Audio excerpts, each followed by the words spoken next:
સ્વાગત છે.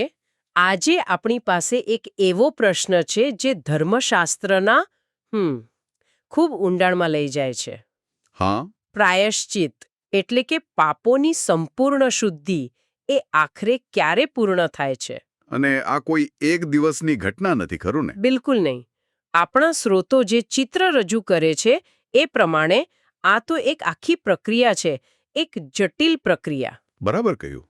અને આ પ્રક્રિયાનો જે મુખ્ય મુદ્દો છે એ છે કે વાસ્તવિક પવિત્ર સ્થાનનું પ્રાયશ્ચિત ક્યારે પૂરું થાય છે. હા, આ શબ્દો કદાચ થોડા ભારે લાગે, છે પણ આને સમજવા માટે આપણે જૂના કરારમાં જે ઇઝરાયેલીઓનો મંડપ હતો એટલે કે ટેબરનેકલ, એની રચનાને એક પ્રતીક તરીકે જોવી પડશે. ચાલો, તો પછી આ વાતમાં થોડા ઊંડા ઉતરીએ. આજની ચર્ચાનું આપણું મિશન એ જ સમજવાનું છે કે આ પ્રાયશ્ચિતની પ્રક્રિયાના અલગ અલગ તબક્કાઓ શું છે, એના સમય વિશે કયા મોટા મંતવ્યો છે. અને આ બધી બાબતોનો આખરે અર્થ શું થાય છે. શરૂઆત કરવા માટે કેટલાક મુખ્ય ખ્યાલો સ્પષ્ટ કરવા જરૂરી છે. સ્રોતોમાં મંડપનો ઉલ્લેખ છે, જેમાં બે મુખ્ય ભાગ હતા: પવિત્ર સ્થાન અને મહાપવિત્ર સ્થાન. અચ્છા. પણ આ ભૌતિક રચના સિવાય સ્રોતો બે અલગ અલગ ક્ષેત્રોના પ્રાયશ્ચિતની વાત કરે છે. એક છે પવિત્ર સ્થાન અને બીજું છે યજ્ઞવેદી. આ બંનેની શુદ્ધિ એક સાથે નથી થતી. એટલે કે એકની શુદ્ધિ બીજાથી અલગ અને અલગ સમયે થાય છે. હા, બિલકુલ. સ્રોતો સ્પષ્ટ કરે છે કે પવિત્ર સ્થાનનું પ્રાયશ્ચિત પૂર્ણ થયા પછી જ યજ્ઞવેદીનું પ્રાયશ્ચિત શરૂ થાય છે. ઓકે. પણ આ બધું સમજતા પહેલા પ્રાયશ્ચિત શબ્દનો અર્થ સમજવો પડશે.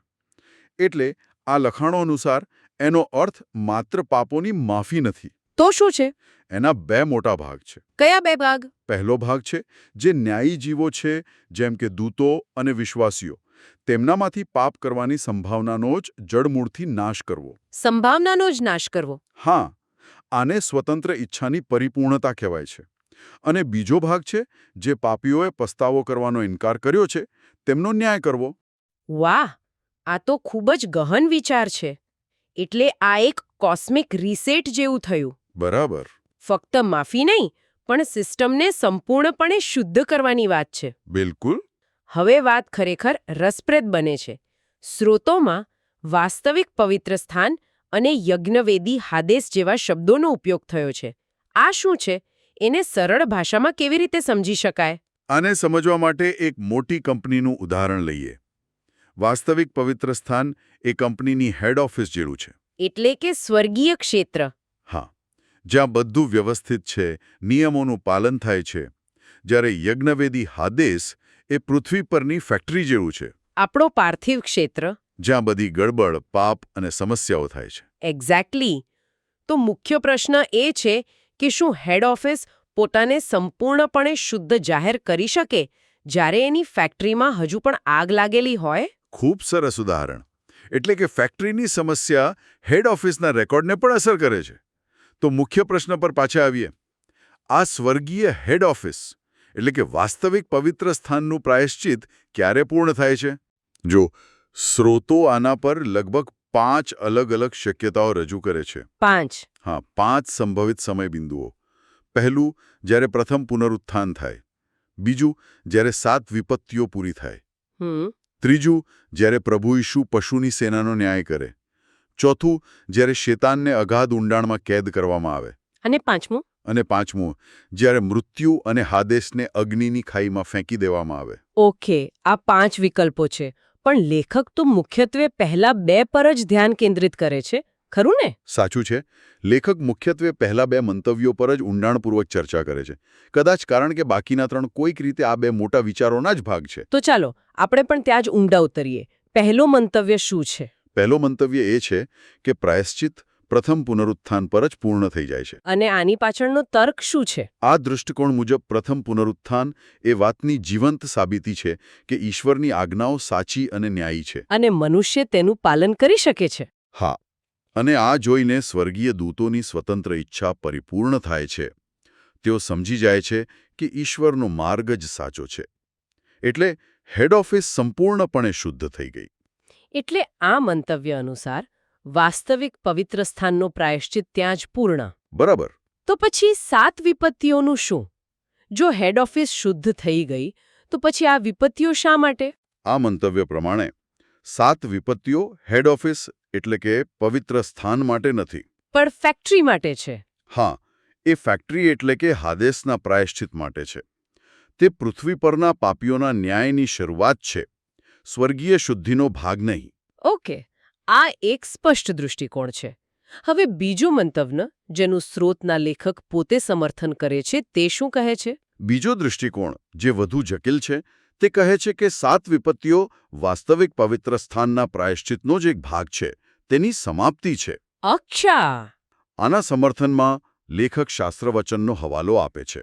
પ્રકટીકરણ 15:8માં લખ્યું છે કે જ્યાં સુધી 7 દૂતોની 7 વિપત્તિઓ પૂરી ન થઈ ત્યાં સુધી કોઈથી મંદિરમાં પેસાયું નહીં. આનો અર્થ એ છે કે મંદિર એટલે કે પવિત્ર સ્થાન હજુ પણ બંધ છે.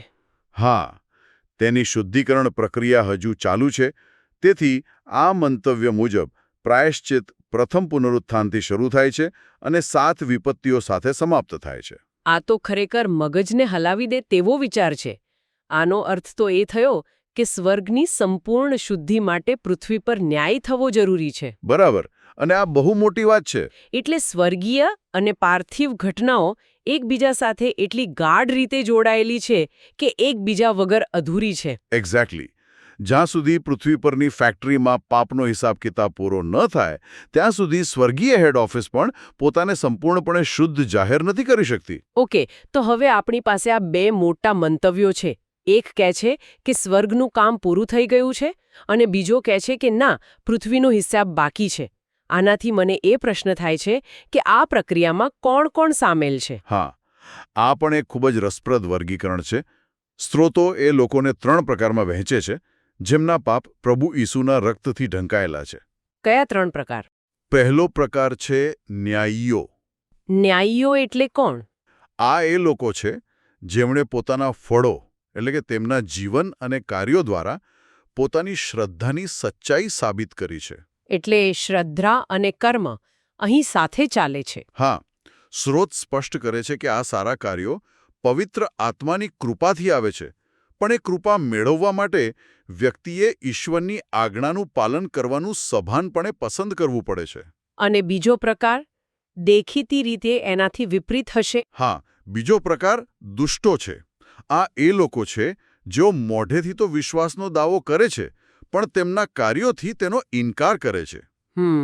તેઓ કૃપાને નકારે છે અને તેમની શ્રદ્ધા આખરે ખોટી સાબિત થાય છે. અને ત્રીજો પ્રકાર જે મને સૌથી વધુ વિચારવા જેવો લાગ્યો તે છે જેમની પરખ થઈ નથી. હા. દાખલા તરીકે કોઈ વ્યક્તિ ઈસુને સ્વીકારે અને તરત જ મૃત્યુ પામે. તેની શ્રદ્ધા સાચી હતી કે ખોટી તે સાબિત કરવાનો તેને જીવનમાં સમય જ મળ્યો નહીં. આ તો એક મોટો ધાર્મિક સવાલ ઊભો કરે છે. બરાબર. આ એક જટિલ સ્થિતિ છે. જો ઈશ્વર તેમને તરત જ સજા કરે કે સ્વર્ગમાં સ્થાન આપે તો બ્રહ્માંડના અન્ય જીવો જેમ કે દૂતો એમના ન્યાય પર શંકા કરી શકે છે. એક મિનિટ, આ વાત મને થોડી અટપટી લાગે છે. કઈ રીતે? જો કોઈએ મૃત્યુ પહેલા સાચા દિલથી ઈસુને સ્વીકાર્યા હોય તો પછી એની પરખ કરવાની જરૂર કેમ પડે? શું ઈશ્વર એમનું હૃદય નથી જાણતા? ખૂબ જ સારો પ્રશ્ન.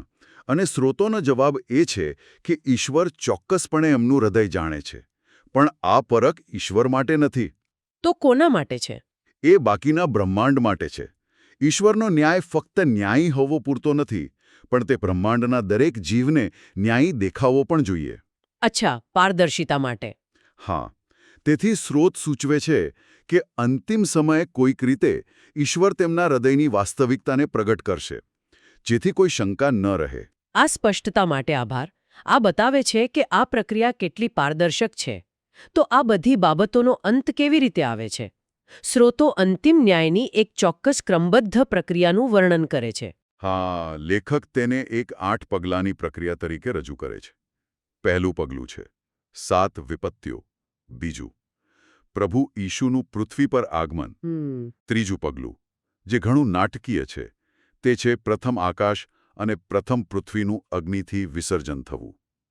અને ચોથું, શૈતાનને 1000 વર્ષ માટે અગાધ ઊંડાણમાં કેદ કરવું. આ તો બ્રહ્માંડના સ્તર પર મોટા ફેરફારો છે.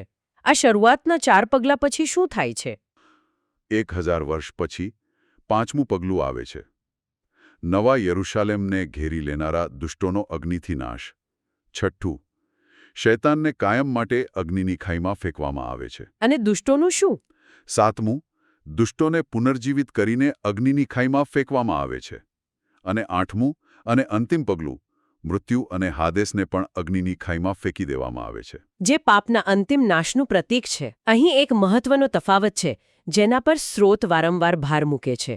વાસ્તવિક પવિત્ર સ્થાન સાચવવામાં આવે છે. પણ યજ્ઞવિધિ હાદેસ એટલે કે પાપથી ભ્રષ્ટ થયેલું પાર્થિવ ક્ષેત્ર એનો નાશ કરવામાં આવે છે.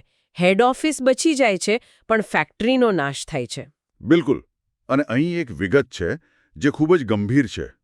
સ્રોતો સૂચવે છે કે અંતિમ ન્યાય વખતે પાપીઓને તેમના પાપોની સજા ભોગવવા માટે એક નવું ખાસ પ્રકારનું શરીર આપવામાં આવે છે. નવું શરીર?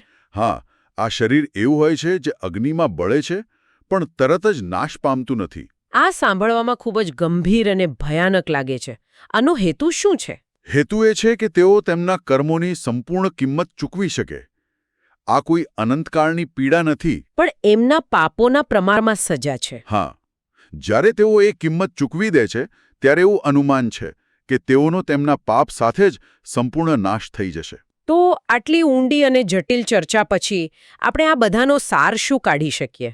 મુખ્ય સંદેશ શું છે? સાર એ છે કે પ્રાયશ્ચિત એ એક જટિલ, બહુસ્તરીય અને બ્રહ્માંડીય પ્રક્રિયા છે. તે ફક્ત વ્યક્તિગત મુક્તિ વિશે નથી. પણ સાર્વત્રિક ન્યાય વિશે પણ છે. બરાબર. તે એક તરફ ન્યાયી જીવોની સ્વતંત્ર ઈચ્છાને પૂર્ણ કરે છે અને તેમને પાપની સંભાવનાથી હંમેશા માટે મુક્ત કરે છે. તો બીજી તરફ તે અન્યાયીઓનો ન્યાય કરે છે અને પાપને જડમૂળથી ઉખાડી નાખે છે. અને તે પાપને સંપૂર્ણપણે ભૂંસી નાખવા વિશે છે. પછી ભલે તે વ્યક્તિના જીવનમાંથી હોય કે આખા બ્રહ્માંડમાંથી. એક્ઝેક્ટલી. સ્રોતો એ જ કહે છે. પ્રાયશ્ચિત એટલે પાપનું ભૂંસાઈ જવું. જેઓ પસ્તાવો કરે છે તેમના માટે તે મુક્તિ છે. કારણ કે તેમના પાપ ભૂંસાઈ જાય છે. અને તેઓ બચી જાય છે. પણ જેઓ પસ્તાવો કરવાનો ઇનકાર કરે છે તેમના માટે તે ન્યાય અને વિનાશ છે. કારણ કે તેઓ તેમના પાપ સાથે જ ભૂંસાઈ જાય છે. બરાબર. અંતે વાસ્તવિક પવિત્ર સ્થાન શુદ્ધ થાય છે અને સચવાય છે. જ્યારે હાદેસ એટલે કે પાપથી ભ્રષ્ટ થયેલું પાર્થિવ ક્ષેત્ર તેનો નાશ થાય છે. આ બધી વાત ખૂબ જ સ્પષ્ટ થઈ, પણ અહીં એક વિચારવા જેવો પ્રશ્ન છે જે સ્રોતો વાંચતી વખતે મારા મનમાં ઉદ્ભવ્યો. શું? સ્રોતમાં ઉલ્લેખ છે કે હાદેસનું પ્રાયશ્ચિત થાય છે, તેની શુદ્ધિ થાય છે, પણ પછી તેને 1000 વર્ષ પછી અગ્નિની ખાઈમાં ફેંકી દેવામાં આવે છે. આ એક ઊંડો વિરોધાભાસ ઊભો કરે છે. જો કોઈ વસ્તુનું પ્રાયશ્ચિત એટલે કે શુદ્ધિકરણ થઈ ગયું હોય તો પછી તેનો નાશ શા માટે કરવામાં આવે છે? શું શુદ્ધિકરણ અને નાશ એક જ વસ્તુ છે? આ બાબત શુદ્ધિકરણ અને અંતિમ પરિણામના સ્વભાવ વિશે શું કહે છે? આના પર વિચાર કરવા જેવો છે.